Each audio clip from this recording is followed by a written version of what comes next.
নমস্কাৰ সকলোলৈকে এয়া হৈছে 30 মাৰ্চ মানে মোৰ জন্মদিন বুলি বিশেষ একো নাথাকে দেই এয়া আমি প্ৰথমে আমাৰ ঢেকীয়াখোৱা বৰনামঘৰলৈ গ'লোঁ গৈ তাত বন্তি এগছ জ্বলালোঁ মোৰ জন্মদিন বুলি তেনেকুৱা বিশেষ একো নাথাকে দেই প্ৰতি বছৰে আমি এনেকৈ নামঘৰ মন্দিৰ যাওঁ তাতে ভগৱানৰ ওচৰত সেৱা লওঁ যিমানেই যি নহওক নিজৰ জন্মদিনটো নিজৰ বাবে বিশেষ নহয় জানো যদিও মৃত্যুৰ দিশে এখোজ আগবাঢ়িছোঁ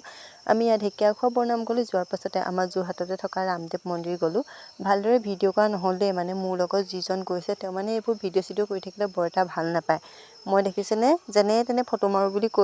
কৈ তেওঁক উলিয়াইছোঁ মানে কেমেৰা দেখিলে কি হয় নাজানো এলাৰ্জিয়ে হয় নে কিয়ে হয় মানে মুঠতে কেমেৰা আগত নোলায় বাকী আমি খালোঁ মেলিলোঁ খাই বৈ ঘৰলৈ আহিলোঁ ৰাতিলৈ আকৌ ভণ্টিহঁতে এখন কি কৰিছে দেখিছেনে মোলৈ কেক এটা আনিছে এইফালে আকৌ মই নিজেই খাই থৈ দিলোঁ মানে ইজনীক প্ৰথমে খোৱালে সিজনীয়ে বেয়া পায় যে মই বোলো কাকো কোনেও বেয়া পাব নালাগে মই নিজেই খাই থওঁ বিশেষ একো নাই জন্মদিন বুলি এইপিনে মা দেউতা ভণ্টিহঁতে মিলি ঘৰতে এনে সৰুকৈ আৰু চেলিব্ৰেশ্যন কৰিলোঁ বাকী এফালে সৰুকৈ তাহাঁতি খানা এটাও আয়োজন কৰিলে বাকী সকলোৱে আশীৰ্বাদ কৰিব যাতে বছৰটো ভালে কুশলে যায়